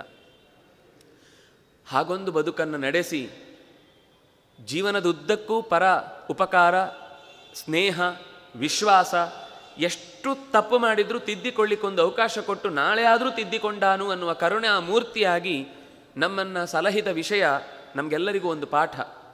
ನಮಗೆ ಸಂಚಾರದಲ್ಲಿರುವಾಗ ಒಂದೊಂದು ರೀತಿ ಒಂದೊಂದು ದಿವಸದ ಜಾಗ, ಜನಗಳು, ಸಂಸ್ಕೃತಿ, ಭಾಷೆ ಒಂದೇ ಥರ ಇರುವುದಿಲ್ಲ. ಇವತ್ತೊಂದು ಥರ, ನಾಳೆ ಇನ್ನೊಂದು ಥರ, ನಾಳ್ದು ಇನ್ನೊಂದು ಥರ. ಅಷ್ಟು ಜನರ ಜೊತೆಗೆ ನಾವು ಹೇಗೆ ವರ್ತಿಸಬೇಕು ಅನ್ನೋದನ್ನು ತೋರಿಸಿಕೊಡುವುದಕ್ಕೋಸ್ಕರ ನಮ್ಮನ್ನು ಕರ್ಕೊಂಡು ಹೋಗ್ತಾ ಇದ್ದಿದ್ದು. ಇನ್ನು ನಾವೇ ಸಂಪಾದನೆ ಮಾಡಿ ಭಾರತಾದ್ಯಂತ ಸುತ್ತಲಿಕ್ಕೆ ಸಾಧ್ಯ ಇಲ್ಲ ಅಂತ ಹೇಳಿ ಯಾತ್ರಿಕರನ್ನು ನೆಪ ಇಟ್ಟುಕೊಂಡು ಆ ಯಾತ್ರಿಕರಿಗೆ ಸಹಾಯಕರಾಗಿ ನೀವಿರಿ ಅಂತ ನಮ್ಮನ್ನು ಉಚಿತವಾಗಿ ಕರ್ಕೊಂಡು ಎಲ್ಲ ತೀರ್ಥಕ್ಷೇತ್ರಗಳನ್ನು ಸುತ್ತಾಡಿಸಿ, ಏನು ಉದ್ದೇಶ ಇಲ್ಲ, ಅವರು ಬೇಕಾದಷ್ಟೆಲ್ಲ ಹೋಗಿ ಬಂದಿದ್ದಾರೆ. ಆದರೂ ನಾವು ಯಾತ್ರೆ ಮಾಡಬೇಕು, ನಮಗೂ ಆ ತೀರ್ಥಕ್ಷೇತ್ರಗಳನ್ನು ದರ್ಶನ ಆಗಬೇಕು ಅಂತ ಒಂದೇ ಕಾರಣಕ್ಕೆ ಯಾತ್ರಿಗಳನ್ನು ನೆಪವಾಗಿಟ್ಟುಕೊಂಡು ಊರೂರು ಸುತ್ತಿ, ಯಾತ್ರಿಗಳಿಗೂ ಬರಬೇಕು, ಗುರುಗಳ ಜೊತೆಗೆ ಹೋಗೋದು ಒಂದು ಕ್ಷೇತ್ರಗಳಲ್ಲಿ ವಿಶೇಷವಾದ ಪುಣ್ಯ ಅನ್ನುವ ನೆಪ ಒಡ್ಡಿ ನಮ್ಮನ್ನು ಕರ್ಕೊಂಡು ಹೋಗಿ ಎಲ್ಲ ಜಾಗದಲ್ಲೂ ಕೂಡ ಇದರ ಮಹತ್ವ ಏನು, ಅಲ್ಲಲ್ಲಿಯ ವಿಶೇಷತೆಗಳನ್ನು ತಿಳಿಸಿ ಅದರ ಪಾಠ ಬಿಡ್ತಿರಲಿಲ್ಲ. ಇಂಥ ಬ್ಯುಸಿ ಶೆಡ್ಯೂಲ್ನಲ್ಲೂ ಕೂಡ ಎಷ್ಟೋ ಹೊತ್ತಿಗೆ ಹೋಗೋದು, ದಾರಿ ಕೆಟ್ಟು ಇನ್ನೇನೋ ಆಗಿ ಮತ್ತೆಲ್ಲೋ ಉಳಿದು, ಅಂದುಕೊಂಡ ಜಾಗಕ್ಕಿಂತ ಅರ್ಧ ದಾರಿಯಲ್ಲಿ ಉಳಿದು ಅಲ್ಲೆಲ್ಲೋ ರಾತ್ರಿ ನದಿ ದಡದಲ್ಲೇ ಪೂಜೆ ಮುಗಿಸಿ ರಾತ್ರಿ ಅಲ್ಲೇ ಯಾವುದೋ ಮರದ ಕೆಳಗೆ ಮಲಗಿ ಯಾವುದೋ ಒಂದು ಶೆಲ್ಟರ್ ಸಿಕ್ಕಿದ್ರೆ ಅಲ್ಲೇ ಇದ್ದು, ಈ ಥರದ ನೂರಾರು ಪ್ರಸಂಗ ಬಂದರೂ ಪಾಠ ಮಾತ್ರ ಬಿಡ್ತಿರಲಿಲ್ಲ. ಧಾರವಾಡದಲ್ಲಿ ಯಾವುದೋ ಒಂದು ರಾತ್ರಿ ಹೋಗಿದ್ವಿ, 12 ಗಂಟೆ ಆಗಿದೆ. ಬೆಳಗ್ಗಿನಿಂದ ಬ್ಯುಸಿ ಅಂದರೆ ನೂರಾರು ಕಾರ್ಯಕ್ರಮಗಳಲ್ಲಿ ಪಾದಪೂಜೆಗಳಲ್ಲಿ ಹೋಗಿ ಬಂದವರು, ನಾವು ಸಿಕ್ಕಿದ್ದು ರಾತ್ರಿ. ಇವತ್ತು ಬೆಳಿಗ್ಗೆಯಿಂದ ಪಾಠ ಆಗಿಲ್ಲ, ಪಾಠ ಆಗಬೇಕು ಅಂತ 12 ಗಂಟೆ ಕೂತ್ ದೀಪ, ಅಲ್ಲಿ ಕರೆಂಟ್ ಇಲ್ಲ, ಇಡೀ ಒಂದು ಕಬ್ಬಿನ ಜಲ್ಲೆಯ ಊರಿನ ಮಧ್ಯದಲ್ಲೊಂದು ಮನೆ, ಆ ಮನೆಯಲ್ಲಿ ಸೊಳ್ಳೆಗಳ ರಾಶಿ, ಅದರ ಮಧ್ಯದಲ್ಲಿ ಒಂದು ಕಂದೀಲು ದೀಪ, ಆ ದೀಪದ ಎದುರುಗಡೆ ಕೂತ್ಕೊಂಡು ಪಾಠ ಶುರು ಮಾಡಿದರು. ನಮಗೆ ಪಾಠ ಕೇಳುವಾಗ ನಮಗೆ ಟೆಕ್ಸ್ಟ್ ಬುಕ್ಕು ನಮ್ಮ ಹತ್ರ ಇದ್ದದ್ದು ಕಾಣಿಸ್ತಾ ಇಲ್ಲ, ಇದ್ರೂ ಕಾಣಿಸೋದಿಲ್ಲ, ಅದು ಬೇರೆ ಪ್ರಶ್ನೆ. ಕಾಣಿಸ್ತಾ ಇಲ್ಲ ಅಂತ ಅನ್ನೋದಕ್ಕೋಸ್ಕರ ಒಂದು ಸರ್ತಿ ಆ ಪಂಕ್ತಿಯನ್ನು ನಮ್ಮ ಹತ್ರ ಓದಿಸಿ, ಯಾಕೆಂದರೆ ನಾಳೆ ಈ ಪಾಠ ಆಗಿದೆಯಾ ಅಂತ ನಮಗೆ ಡೌಟ್ ಬರಬಾರ್ದಲ್ವ, ಅದಕ್ಕೋಸ್ಕರ ಒಂದು ಸರ್ತಿ ಓದಿಸಿ ಆ ಸಾಲನ್ನು ವಿವರಿಸಿ ಮತ್ತೊಂದು ಸರ್ತಿ ಅರ್ಥ ಆಯ್ತಾ ಅಂತ ಕೇಳಿ, ಅಷ್ಟೊತ್ತಿಗೆ ತಯಾರಾಗಿದೆ ಅಡಿಗೆ ಅಂತ ಗೊತ್ತಾದ ಮೇಲೆ 40 ಪಂಕ್ತಿ ಅಂತ ಅನ್ನೋದು ಒಂದು ಪಾಠದ ಒಂದು ಪತ್ರದ ಕ್ರಮ. ಸಾಮಾನ್ಯ ಕೆಲವೊಂದು ಸರ್ತಿ 2.5 ಪತ್ರ ಆಗಬೇಕು ಮಿನಿಮಮ್ ಅಂತ. ಅಂದರೆ ಅವರು ದಿನ ಲೆಕ್ಕ ಹಾಕೋದು, 2 ವರ್ಷದೊಳಗೆ ಇಷ್ಟ ಆಗಬೇಕು ಅಂದರೆ ಇವತ್ತಿಷ್ಟು ಪಂಕ್ತಿ ಆಗಲೇಬೇಕು ಅಂತ. ಅದರಲ್ಲಿ ಜಟಿಲವಾದ ಪ್ರಶ್ನೆ ಬಂತು, ಜಟಿಲವಾದ ವಿಷಯಗಳು ಬಂತು ಅಂತಂದಾಗ ಬೆಳಿಗ್ಗೆ ಒಂದು ಸರ್ತಿ, ರಾತ್ರಿ ಒಂದು ಸರ್ತಿ, 2 ಹೊತ್ತು ಮಾಡೋರು. ತುಂಬ ಬಿಡುವಾದ ಸಂದರ್ಭ ಬಂದಾಗ ಕೆಲವೊಮ್ಮೆ ಹೇಳೋರು ಚಾತುರ್ಮಾಸ ಇದ್ದಾಗ ಸ್ವಲ್ಪ ಫ್ರೀ ಇರುತ್ತೆ ಮಾಡ್ತೇವೆ ಅಂತ.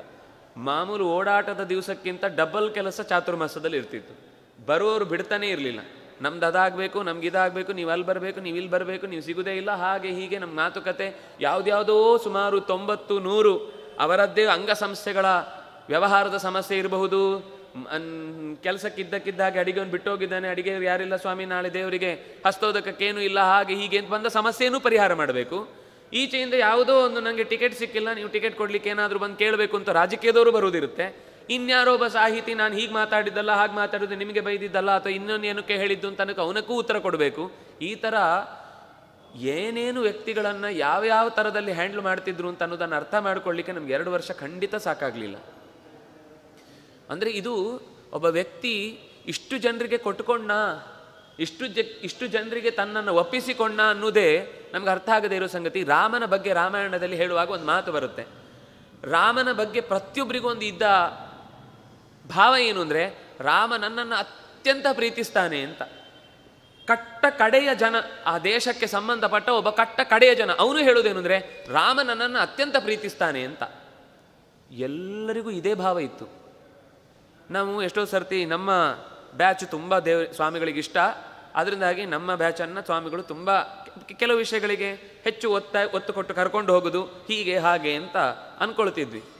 ಆದರೆ ಬಿಡುವ ದಿವಸ, ನಾವು ಸಂಚಾರ ಮುಗಿದು ಮಂಗಳ ಮುಗಿಯುವ ದಿವಸ ನಮಗೆ ಎಷ್ಟು ಏನೋ ಒಂದು ದೊಡ್ಡದನ್ನು ಕಳ್ಕೊಂಡ್ವಿ ಅಂತ ಅನಿಸಿ ದುಃಖ ಕಾಡ್ತಾ ಇದ್ರೆ, ಅವರು ಮುಂದಿನ ವರ್ಗವನ್ನು, ಬ್ಯಾಚನ್ನು ಆರಾಮವಾಗಿ ಸ್ವೀಕರಿಸಿ ನಮ್ಮನ್ನು ಎಷ್ಟು ಪ್ರೀತಿ ಕೊಟ್ಟು ಸಲಹಿದ್ರೋ ಅಷ್ಟೇ ಪ್ರೀತಿಯಿಂದ ಮುಂದಿನವರನ್ನು ಕರೆಸಿ ಅವರನ್ನು ಅದೇ ರೀತಿ ಮಾತಾಡಿಸಿ ಅವರದ್ದು ಜವಾಬ್ದಾರಿ ತೆಗೆದುಕೊಂಡು, ನಿಮ್ಮನ್ನು ನಾಳೆ ಮನೆಯಲ್ಲಿ ಪ್ರಶ್ನೆ ಮಾಡಬಾರ್ದು, ಸ್ವಾಮಿಗಳು ಕರ್ಕೊಂಡು ಹೋಗಿ ನಿಮಗೆಲ್ಲ ತೊಂದರೆ ಕೊಟ್ಟರು ಅಂತ, ನಿಮ್ಮ ಜವಾಬ್ದಾರಿ ನನಗಿದೆ. ಅಂದರೆ ಒಂದು ಸರ್ತಿ ನದಿಯಲ್ಲಿ ಎಲ್ಲೋ ಸ್ನಾನ ಮಾಡಬೇಕಾದ್ರೆ ಹುಡುಗರು ಇಳಿಲಿಕ್ಕೆ ಹೋದ ತಕ್ಷಣ ಹುಡುಗರನ್ನು ಪಕ್ಕಕ್ಕೆ ಸರಿಸಿದ್ರು, ಬದರಿಯಲ್ಲಿ ಮೇಲ್ಗಡೆ ಬರಬೇಡಿ ಅಂತ. ತಾನೇ ಸ್ವತಃ ಒಮ್ಮೆ ಇಳಿದು ನೋಡಿ ಇಳಿಬಹುದು ಅಂತ ಕಾಲು ಜಾಗದ ಒತ್ತಾಸೆಯನ್ನು ಸರಿಯಾಗಿ ಗಮನಿಸಿ ಆಮೇಲೆ ಉಳಿದವ್ರಿಗೆ ಇಳೀರಿ ಅಂತ. ಯಾಕೆ ಅಂತ ಕೇಳಿದರೆ, ನಾನು ಹೋದರೆ ಕೇಳೋರು ಯಾರೂ ಇಲ್ಲ, ಕೇಳಬೇಕಾದವರು ಇಲ್ಲ. ನೀವು ಹೋದರೆ ನಿಮ್ಮನ್ನು ಕೇಳೋರಿದ್ದಾರೆ, ನಿಮ್ಮ ಜವಾಬ್ದಾರಿ ನನಗಿದೆ, ನಾನೊಬ್ಬ ಗುರುವಾಗಿ ನಿಮ್ಮನ್ನು ಮನೆ ತನಕ ವಾಪಸ್ ಮುಟ್ಟಿಸೋದು ನನ್ನ ಕರ್ತವ್ಯ ಅಂತ. ಇದು ಒಂದಾಯ್ತಲ್ವ. ಎಲ್ಲ ಆಗಿ ಹೊರಡುವಾಗ ನಾವಾದರೆ ಏನು ಮಾಡ್ತೇವೆ, ಯಾರಾದರೂ ಒಬ್ಬರು ಗಾಡಿಯಲ್ಲಿ ನಮ್ಮನ್ನು ಕರ್ಕೊಂಡು ಬಂದು ಡ್ರೈವರ್ ಇದ್ದಿದ್ರೆ ಕೇಳುವುದೇ ಇಲ್ಲ ನಾವು. ಸ್ವಾಮಿಗಳು ಹೊರಡೋ ಮುಂಚೆ ಡ್ರೈವರ್ದು ಊಟ ಆಯಿತಾ, ಅವನಿಗೆ ಕೊಡಬೇಕಾದ್ದೆಲ್ಲ ಸರಿಯಾಗಿ ವ್ಯವಸ್ಥೆ ಮಾಡಿದ್ದೀರಾ, ಅವನಿಗೆ ಉಳ್ಕೊಳ್ಳಿಕ್ಕೆ ವ್ಯವಸ್ಥೆ ಆಗಿದೆಯಾ, ಇದಿಷ್ಟು ತಿಳ್ಕೊಂಡ ಮೇಲೇ ಮತ್ತೆ ಗಾಡಿ ಹೊರಡುದು. ಅಥವಾ ಯಾವುದೋ ಒಂದು ಕಲಾ ತಂಡ ಬಂದು ಒಂದು ಕಾರ್ಯಕ್ರಮ ಕೊಟ್ಟಿತ್ತು ಅಂತ ಇಟ್ಕೊಳ್ಳಿ, ಅವ್ರು ಗಡಿಬಿಡಿಯಲ್ಲಿ ಹೊರಡಲಿಕ್ಕಿರುತ್ತೆ. ಹಾಗೂ ಹೊರಡಲಿಕ್ಕಿರುವಾಗ ವ್ಯವಸ್ಥೆ ಮಾಡಿ ಅವರಿಗೆ ಊಟದ ವ್ಯವಸ್ಥೆ ಆಗಬೇಕು, ಅವ್ರು ಹಾಗೆ ಹೋಗಬಾರ್ದು. ಅವರಿಗೆ ಕೆಲವೊಂದು ಸರ್ತಿ ಎಡವಟ್ಟಾಗಿದೆ ಅಂತ ಗೊತ್ತಾದಾಗ ತಾನೇ ಸ್ವತಃ ನಿಂತು ಬಡಿಸಿ ಎಲ್ಲ ಆಗಿದೆ ಅಂತ ಅಂದಮೇಲೆ, ಯಾಕೆಂದರೆ ಬಡಿಸುವಾಗ ಯಾವುದೋ 1-2 ಐಟಮ್ ಬಡಿಸಿದ್ರೆ ಸಾಕು, ಅವ್ರಿಗೆ ಏನೇನು ಹಾಕಬೇಕು ಮಾಡಿದ್ದಿದೆಯೋ ಅಷ್ಟನ್ನು ಅವರಿಗೆ ಹಾಕಿ ಕೊನೆಗೆ ಅವ್ರದ್ದು ಊಟ ಆಯಿತು ಅಂತ ಕನ್ಫರ್ಮ್ ಆದಮೇಲೆ ಜಾಗ ಬಿಟ್ಟು ಅಲ್ಲಿಂದ ಗಾಡಿಯಲ್ಲಿ ಇನ್ನೊಂದು ಕಡೆಗೆ ಹೋಗುವಷ್ಟು ಅವರಿಗೆ ಅತಿಥಿ ಸತ್ಕಾರದ ಬಗ್ಗೆ ಕಾಳಜಿ. ಎಲ್ಲೋ ಒಂದು ಕಡೆಗೆ ಹೋದಾಗ ಒಳ್ಳೆ ಅಡಿಗೆ ಇತ್ತು, ಒಳ್ಳೆ ಹೊಸ ಸ್ವೀಟ್ ಇತ್ತು ಅಂತಂದರೆ ಅವರಿಗೆ ಫಸ್ಟ್ ನೆನಪಾಗುವುದೇ ವಿದ್ಯಾಪೀಠದ ಹುಡುಗರು ಅಂತ. ಅಡಿಗೆಯವನನ್ನು ಹೋಗಿ ಕೇಳಿ ಅದರ ರೆಸಿಪಿ ತಿಳ್ಕೊಂಡು ತನ್ನ ಅಡಿಗೆಯವನಿಗೆ ಹೇಳಿ ಅದನ್ನು ನಾನು ಇದ್ದ ದಿವಸ ಮಕ್ಕಳಿಗೆ ಮಾಡಿ ಹಾಕಬೇಕು ಅಂತ ಸ್ವತಃ ತಾನೇ ಇದ್ದು ನೈವೇದ್ಯ ಆದಮೇಲೆ ತಾನೇ ಸ್ವತಃ ಬಡಿಸಿ, ಇದೊಂದು ಹೊಸ ಸ್ವೀಟು ನೀವು ಇಲ್ಲಿ ತನಕ ನೋಡಿದ್ದೀರಾ ಅಂತ ಒಂದು ಸರ್ತಿ ಕೇಳೋದುಂಟು. ತಿಂದಿದ್ದೀರಾ ಇದನ್ನು ಇನ್ನು ಮುಂದೆ ಹಿಂದೆ ಯಾವತ್ತಾದರೂ? ಇಲ್ಲ ಅಂತವೆ ಮಕ್ಕಳು. ಅದಕ್ಕೋಸ್ಕರನೇ ನಿಮಗೋಸ್ಕರ ಮಾಡಿಸಿದ್ದು ಅಂತ ತಂದು ಬಡಿಸಿ ಹಾಕುವಾಗಿದ್ದು ಆ ಮಾತೃ ಹೃದಯ, ಇನ್ನೊಂದು ಸರ್ತಿ ಅಂತಹ ವ್ಯಕ್ತಿ ನಮಗೆ ಸಿಗ್ಲಿಕ್ಕೆ ಸಾಧ್ಯ ಇಲ್ಲ. ಇದು ಮಕ್ಕಳಾಗಿ ನಾವು ನೋಡಿದ್ದು. ಒಬ್ಬ ರಾಜಕಾರಣಿ ಬಂದವನು ಅವನ ಜೀವನದಲ್ಲಿ ಏನೇನೋ ಹೇಳ್ತಾನೆ, ಒಬ್ಬ ಸಾಹಿತಿ ಬಂದರೆ ಅವನೇನೇನೋ ಹೇಳ್ತಾನೆ, ಒಬ್ಬ ಯಕ್ಷಗಾನ ಕಲಾವಿದ ಬಂದರೆ ಅವನೇನೋ ಹೇಳ್ತಾನೆ, ನನ್ನನ್ನು ಗುರುಗಳೇ ಉದ್ಧಾರ ಮಾಡಿದ್ದು ಅಂತ. ಹೀಗೆ ಎಲ್ಲರೂ ಯಾರ್ಯಾರು ಬಂದು ಮಾತಾಡಿದ್ರು ಎಲ್ಲರಿಗೂ ಅತ್ಯಂತ ಹತ್ತಿರದ ವ್ಯಕ್ತಿಯಾಗಿ ಕಾಣಿಸಿಕೊಳ್ಳುವಂತಹ ಶಕ್ತಿ ಅದು ಗುರುಗಳದ್ದು. ನನ್ನ ಕೊಲೀಗೊಬ್ಬರಿದ್ದರು ಕಾಲೇಜಿನಲ್ಲಿ, ಅವರಿಗೆ 10 ವರ್ಷ ಆಗಿತ್ತು ಮಕ್ಕಳಾಗದೆ. ತುಂಬ ದುಃಖ ಇತ್ತು. ಆದರೆ ದೈಹಿಕವಾದ ಯಾವ ಸಮಸ್ಯೆಯೂ ಇಲ್ಲ ಅಂತ ವೈದ್ಯಕೀಯ ಪರೀಕ್ಷೆಯಲ್ಲಿ ಗೊತ್ತಾಯಿತು. ಕೊನೆಗೆ ಅವರು ನನ್ನ ಹತ್ರ ಕೇಳಿದ್ರು, ಗುರುಗಳನ್ನೊಮ್ಮೆ ಭೇಟಿ ಮಾಡಿಸ್ತೀರಾ ಅಂತ. ನಮ್ಮ ಮನೆಗೆ ಪಾದಪೂಜೆಗೆ ಬರ್ತೇನೆ ಅಂತ ಗೊತ್ತಾದಾಗ ಅವರನ್ನು ಕರೆದೆ, ಖಂಡಿತ ಬನ್ನಿ ಅಂತ. ಅವರು ಅದಕ್ಕೋಸ್ಕರ ಮಾಡದ ಖರ್ಚಿಲ್ಲ, ಹೋಗದ ಜಾಗ ಇಲ್ಲ, ಹರಸದ ಹರಕೆ ಇಲ್ಲ, ಎಲ್ಲ ಆಗಿ ಹೋಗಿದೆ. ಗುರುಗಳ ಹತ್ರ ಪಾದಪೂಜೆ ಆಯಿತು. ಪಾದಪೂಜೆ ಆದಮೇಲೆ ಮಂತ್ರಾಕ್ಷತೆ ಕೊಡುವಾಗ ನಾನು ಹೇಳಿದೆ, ಹೀಗೆ ದಾಂಪತ್ಯದ ಫಲವನ್ನು ಅನುಭವಿಸದೆ ತುಂಬ ಮರುಗಿದ್ದಾರೆ, ಪಾಪ ಒಳ್ಳೆ ಸಜ್ಜನ, ಹಾಗಾಗಿ ಅನುಗ್ರಹ ಬೇಕು ಅಂತ ಕೇಳ್ತಾ ಇದ್ದಾರೆ, ನೀವು ಕೊಟ್ಟರೆ ಅವ್ರು ತೆಂಗಿನಕಾಯಿ ಬರುವಾಗ ತನ್ನಿ ಅಂತ ಹೇಳಿದ್ದೆ ನಾನು. ತೊಗೊಂಡು ಬಂದು ಅವ್ರು ಒಪ್ಪಿಸಿದ್ರು. ಒಪ್ಪಿಸಿದ ತಕ್ಷಣ ಏನು ಒಂದು ಸರ್ತಿ ಸುಮ್ಮನೆ ಮಂತ್ರಾಕ್ಷತೆ ಕೊಟ್ಟು ಅದಕ್ಕೇನು ಪ್ರತಿಕ್ರಿಯೆ ಕೊಡಲಿಲ್ಲ. ಆ ಹೆಣ್ಮಗಳಿಗೆ ಒಂಥರ ಕಣ್ಣೀರು ಬಂದುಬಿಡ್ತು. ನೋಡಿದರು. ನೋಡಿದ ತಕ್ಷಣ ಅಂದರೆ ಅವರು ಮೊದಲು ಹೇಳಿದ ಸರಿಯಾಗಿ ಗಮನಿಸಲಿಲ್ವೋ ಅಥವಾ ಏನು ಆಯಿತು ಗೊತ್ತಾಗಲಿಲ್ಲ. ಮತ್ತೆ ಅಳಬೇಡಿ ಅಂತ 1 ನಿಮಿಷ ನಿಲ್ಲಿಸಿ ತೆಂಗಿನಕಾಯಿ ತಗೊಂಡು 10 ನಿಮಿಷ ಜಪಿಸಿ ತೆಂಗಿನಕಾಯಿ ಕೊಟ್ಟರು. ಕೊಟ್ಟು 4 ತಿಂಗಳು ತಾಯಿ ಆಗುವ ಲಕ್ಷಣ ಬಂತು. 1 ವರ್ಷ ಆದ ತಕ್ಷಣ ಆ ಮಗುವನ್ನು ತಂದು ವಿದ್ಯಾಪೀಠದಲ್ಲೇ ಗುರುಗಳಿಗೆ ಒಪ್ಪಿಸಿ ನಿಮ್ಮ ಅನುಗ್ರಹದಿಂದ ಆಯಿತು ಅಂತ ಜೋರು ಕಣ್ಣೀರಿಟ್ರು. ಕೃಷ್ಣನ ಅನುಗ್ರಹ ನಾನೇನು ಮಾಡಲಿಲ್ಲ ಅಂದರು. ಪ್ರಾಣನ ಅನುಗ್ರಹ ಇದು ದೇವರು ಕೊಟ್ಟದ್ದು, ನಂದೇನೂ ಅಲ್ಲ ಅಂತ. ಇತ್ತೀಚೆಗೆ ಒಂದು ಬಹುಶಃ 6-8 ತಿಂಗಳಾಗಿರಬಹುದು, ಒಂದು ಹೆಣ್ಮಗಳು ಬಂದು ಅತ್ರು ಮಗಳನ್ನು ಕಳ್ಕೊಂಡಿದ್ರು. ಅವರು 9 ವರ್ಷವೋ 8 ವರ್ಷವೋ ಏನು ಕಳ್ಕೊಂಡು ಗೊಳೋ ಅಂತ ಅಳ್ತಿದ್ರು. ಇಲ್ಲ, ಜೀವನದ ಕೆಲವು ಅನಿವಾರ್ಯ ಘಟನೆಗಳನ್ನು ನಾವು ಎದುರಿಸಲೇಬೇಕಾಗತ್ತೆ, ಅಳಬೇಡಿ ಅಂತ ಎಷ್ಟು ಸಮಾಧಾನ ಮಾಡಿದ್ರು. ದೂರದಲ್ಲಿ ನಿಂತು ನಿಮ್ಮ ತೊಂದರೆ ಕೊಡಲ್ಲ ಸ್ವಾಮಿ, ನೀವು ಇರುವಷ್ಟು ಕಾಲ ನಾನು ಇಲ್ಲಿ ಇರ್ಲಿಕ್ಕೆ ನನಗೆ ಪರ್ಮಿಷನ್ ಕೊಡಿ ಅಂತ ಕೇಳ್ತಾ ಹೆಂಗಸು. ಗಂಡನೂ ಇದ್ದರು, ಇನ್ನೊಬ್ಬ ದೊಡ್ಡ ಮಗನೂ ಇದ್ದ. ಹತ್ಕೊಂಡು ನಿಂತಿದ್ರು. ಕೊನೆಗೆ ಹೊರಡುವಾಗ ಮತ್ತೆ ಕರೆದ್ರು. ಇನ್ನೊಂದು ಸರ್ತಿ ಮಂತ್ರಾಕ್ಷತೆ ಕೊಟ್ಟು, ಖಂಡಿತ ನಿಮಗೆ ಅದನ್ನು ಸಹಿಸಿಕೊಳ್ಳುವ ಶಕ್ತಿ ಬರುತ್ತೆ, ಹೀಗೆ ಏನು ಇರಲ್ಲ, ಪರಿಸ್ಥಿತಿ ಮುಂದುವರಿಯುತ್ತೆ, ದುಃಖ ಪಡಬೇಡಿ ಅಂತ. ನಂದು ಇನ್ನೊಂದು ಕೋರಿಕೆ ಇದೆ, ಅದನ್ನು ಕೇಳಬೇಕು ಅಂತ ನನ್ನ ಮನಸ್ಸಿದೆ, ಕೇಳಲ್ಲ ಅಂತ ಹೇಳಿದರು. ಆ ಹೆಂಗಸು ಹೇಳಿತು, ಅದೇ ಮಗು ಮತ್ತೆ ನನಗೆ ಮಗುವಾಗಿ ಹುಟ್ಟಬೇಕು ಅಂತ ನನಗೆ ಬಯಕೆ ಇದೆ. ಯಾಕೆ ಸಂಗೀತದ ಮನೆತನವು ಏನೋ ಒಂದು ಕಲ್ತಿದ್ದ ಚೆನ್ನಾಗಿರುವ ಹೆಣ್ಣುಮಗಳು. ಸ್ವಾಮಿಗಳು ಆ ಮಾತು ಮುಗಿಸೋದ್ರೊಳಗೆ ನಾನು ನಿಮ್ಮನ್ನು ಕರೆದದ್ದೇ ಇದೇ ಮಾತು ಹೇಳಲಿಕ್ಕೆ ಅಂತಂದರು. ನಿಮಗೆ ಅದೇ ಮಗು ಮತ್ತೊಮ್ಮೆ ಹುಟ್ಟತ್ತೆ ಅಂತ ಹೀಗೆ ಹೇಳಿ ಮಂತ್ರಾಕ್ಷತೆ ಕೊಟ್ಟಾಗ ಆ ತಾಯಿಯ ಕಣ್ಣಿನಲ್ಲಿದ್ದ ಆನಂದ, ಅಲ್ಲಿ ತನಕ ಇದ್ದ ಎಲ್ಲ ದುಃಖವೂ ದೂರ ಆಗಿ ಹೋಯಿತು. ಅಂದರೆ ಈ ಥರ ಭರವಸೆ ತುಂಬುವ. ಒಂದ್ಸಲ ಅಂತೂ ಅವರನ್ನು 10 ಜನ ದೊಡ್ಡ ದೊಡ್ಡ VVIPಗಳೆಲ್ಲ ಹೊರಗಡೆ ಕಾಯ್ತಿದ್ದಾರೆ. ಒಳಗಡೆ ಒಬ್ಬ ಹರಕು ಬಟ್ಟೆಯ ಯಾರೋ ಒಬ್ಬ ಸನ್ಯಾಸಿಯೂ ಅಲ್ಲ, ಭಿಕ್ಷೆ ಬೇಡುವವನು ಬಂದು ಸ್ವಾಮಿಗಳ ಹತ್ರ ಏನೋ ಗೋಳೋ ಅಂತ ಅಳ್ತಾ ಇದ್ದಾನೆ, ಕೇಳ್ತಾ ಇದ್ದಾನೆ ಏನು. ಎಲ್ಲರೂ ಕೂಡ ಸ್ವಾಮಿಗಳ ಹತ್ರ ಎದುರುಗಡೆ ಹೋಗಿ ನಿಂತು ಮಾತಾಡ್ಲಿಕ್ಕೆ ಧೈರ್ಯ ಇಲ್ಲ. ಅವನ ಹತ್ರ ತುಂಬ ಏಕಾಂತದಲ್ಲಿ ಮಾತಾಡ್ತಾ ಇದ್ದಾರೆ.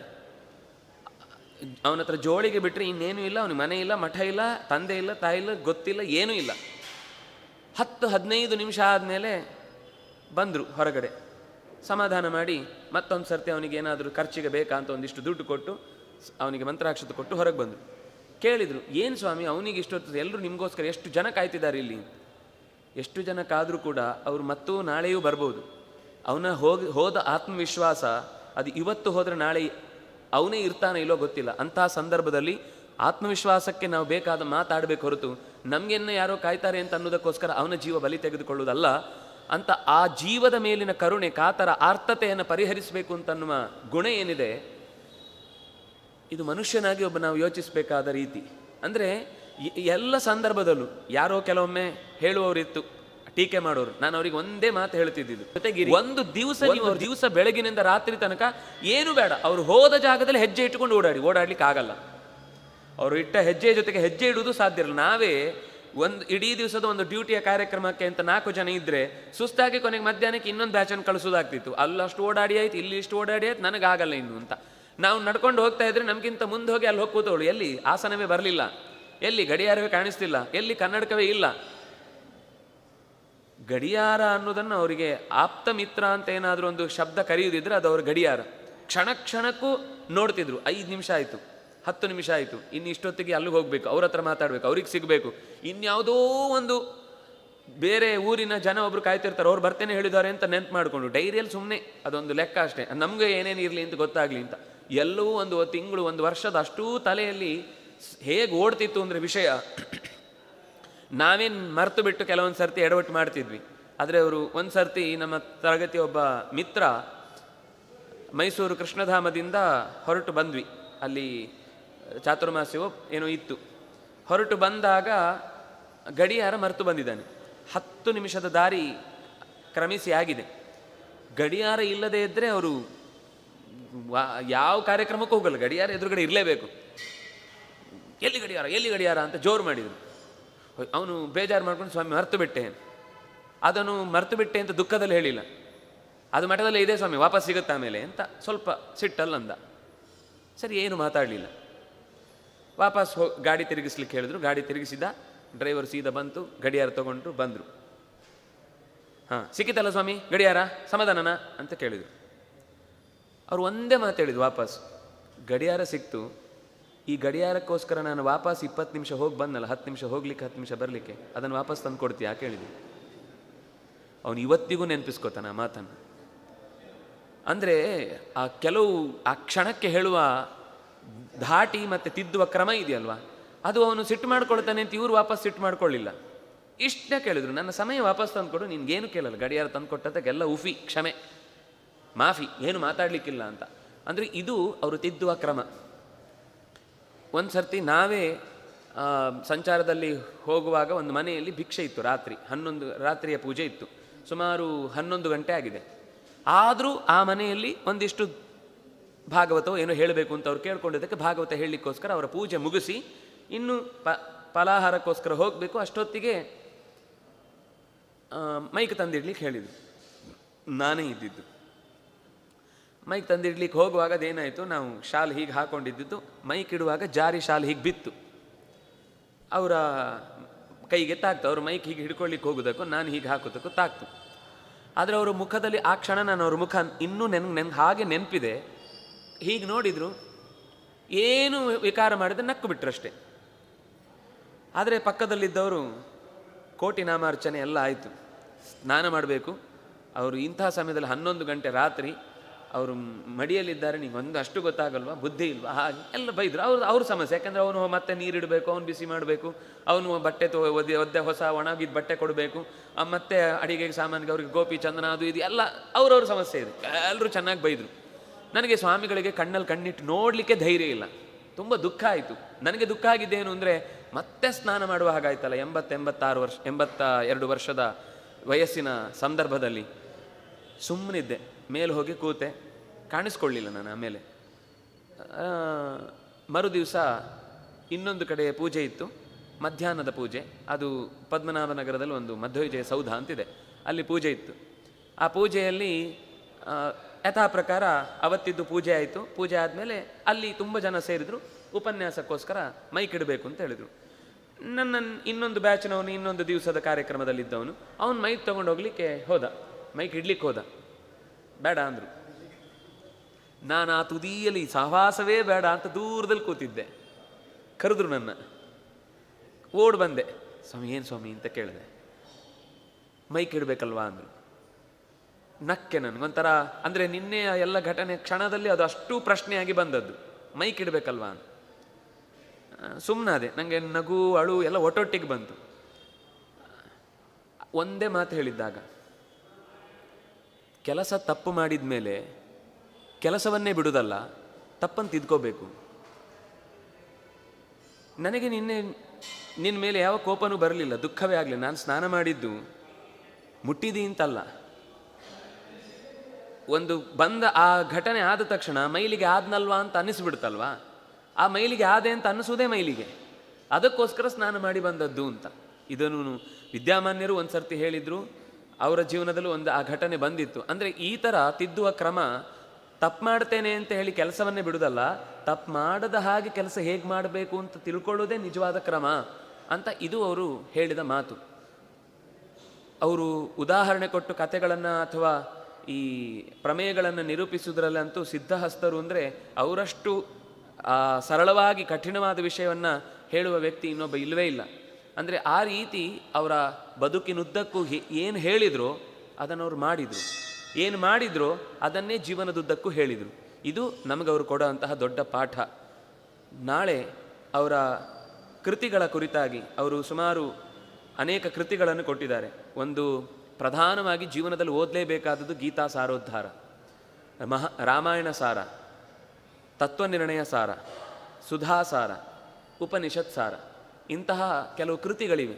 ಕೃತಿಗಳ ಮೂಲಕ ಅವರು ಕೊಟ್ಟ ಸರಳೀಕರಣದ ಕೆಲವು ವಿಷಯಗಳನ್ನು ನಾಳೆ ಅವರ ಜೀವನಾಧಾರಿತವಾದ ಕೃತಿಗಳ ಕುರಿತಾದ ಕೆಲವು ಚಿಂತನೆಗಳನ್ನು ನಾಳೆ ದಿವಸ ಸೇರಿದಾಗ ನೋಡೋಣ ಅಂತ ಹೇಳ್ತಾ, ಕಾಯೇನ ವಾಚ ಮನಸ ಇಂದ್ರಿಯೈರ್ವ ಬುದ್ಧಿಯ ಆತ್ಮನಾವ ಅನುಸೃತ ಸ್ವಭಾವ ಕರೋಮಿ ಯದ್ಯತ್ ಸಕಲಂ ಪರಸ್ಮೈ ನಾರಾಯಣಾಯೇತಿ ಸಮರ್ಪಯಾಮಿ. ಕೃಷ್ಣಾರ್ಪಣಮಸ್ತು.